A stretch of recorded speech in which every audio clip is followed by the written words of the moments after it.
İçəri şəhərdə Azərbaycan təbiətinin gözəllikləri bu dəfə unikal şəkildə təqdim edildi. Zaman İncəsənət Qalereyasında qeyri-hökumət təşkilatlarına Dövlət Dəstəyi Agentliyinin maliyyə dəstəyi və Mədəniyyət Könüllüləri İctimai Birliyinin təşkilatçılığı ilə Təbiətin Fırçası layihəsinin təqdimatı keçirildi.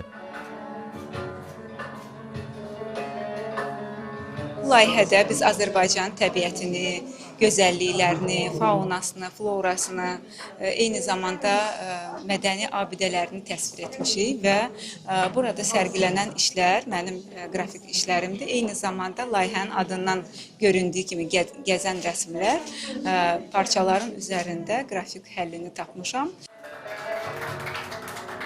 Sərgidə Bakı, Şuşa, Şamaxı, Quba, İsmayıllı, Lənkəran, Şəki, Naxçıvan, Gəncə və Qobustan şəhərlərinin tarixi abidələri, bu şəhərlərin zəngin təbiətinin əks olunduğu geyimlər və rəsm əsərləri ziyarətçilərin zövqünü oxşadı.